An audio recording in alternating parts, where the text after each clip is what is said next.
मेरा नाम गाजी Mohammad Tahir sub inspector. मैं आज आपको मिसर राइटिंग में मुल्ज़मान का रिमांड जिस्मानी हासिल करने के बारे में आपको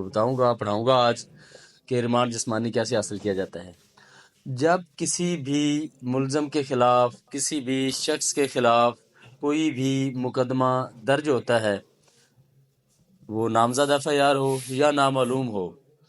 तो अगर नामज़द है तो FIR नामज़द मुल्ज़म की गिरफ़्तारी की जाती है, और उसके बाद अगर मुल्ज़म नामालूम हो तो नामालूम मुल्ज़म जब मालूम हो जाता है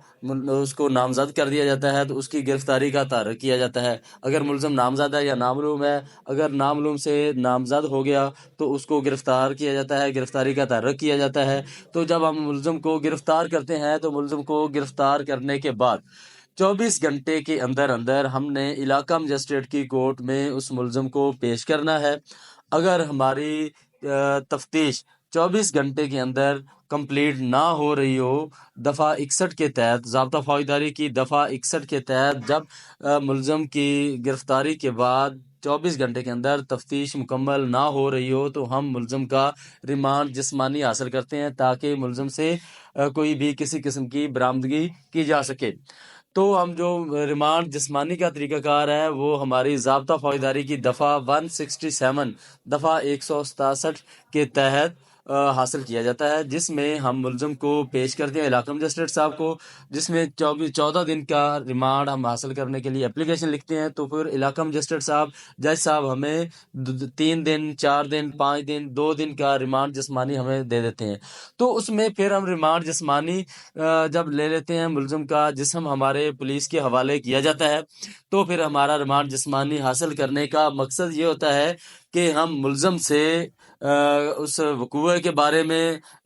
मालूमात हासिल कर सकें, उसके हमराई मुल्ज़मान को ट्रेस कर सकें, कत्ल की या कोई भी तफ्तीश है, कोई चोरी का मुकदमा है, डकैती क्या है, कोई कत्ल का मुकदमा है, ज़रर क्या है, जो भी मुकदमा होगा उसमें जब हम रिमांड ले लेंगे तो रिमांड जिस्मानी का मकसद हमारा रिकवरी करना होती है। तो माल मसरूक़ा की रिकवरी है, डकैती शुदा माल की रिकवरी करना है, अगर कोई ज़रर का मुकदमा है तो उसमें आला ज़रब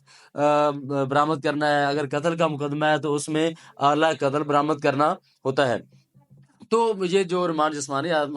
लेते हैं, ये हमें तफ्तीश में हेल्पफुल होता है, मुलाज़ा मौका करने के लिए, मुल्ज़मान की निशानदेही करने के लिए और बरामदगी वगैरह करने के लिए हम रिमांड जिस्मानी हासिल करते हैं। अगर तब भी अगर हमें बिलफ़र्ज़ 3 दिन का रिमांड जिस्मानी हमें जज साहब ने दिया है और 3 दिन में तफ्तीश मुकम्मल नहीं होती, तो फिर हम दोबारा इस्तदा करते हैं रिमांड की, तो जज साहब हमें दोबारा फिर रिमांड दे देते हैं। तो इस तरह हम तकरीबन 14 दिन 15 दिन हम रिमांड जिस्मानी दफ़ा 161 167 ज़ाब्ता फ़ौजदारी की दफ़ा 167 के तहत हम 15 दिन मैक्सिमम रिमांड जिस्मानी हासिल कर सकते हैं। जब रिमांड हमारा पूरा हो जाता है, रिमांड पूरा होने के बाद तफ्तीश मुकम्मल हो जाती है, तफ्तीश मुकम्मल होने के बाद मुल्ज़म को जुडिशल भिजवाया जाता है, रिमांड जुडिशल पे, और जज साहब उसका रिमांड 14 यौम या 15 यौम रिमांड जुडिशल मंजूर करके उसको जेल भेज देते हैं। जेल भेजने के बाद विद इन 14 डेज हमने 173 ज़ाब्ता फ़ौजदारी की दफ़ा के तहत चलान मुकम्मल नामुकम्मल उस मुल्ज़म के ख़िलाफ़ मुरतब करके कोर्ट में सबमिट करना होता है, ताकि उसके ख़िलाफ़ मुकदमे का ट्रायल शुरू हो सके, मुकदमे का ट्रायल जारी हो सके और मुकदमे सज़ा जज़ा उसको हो सके।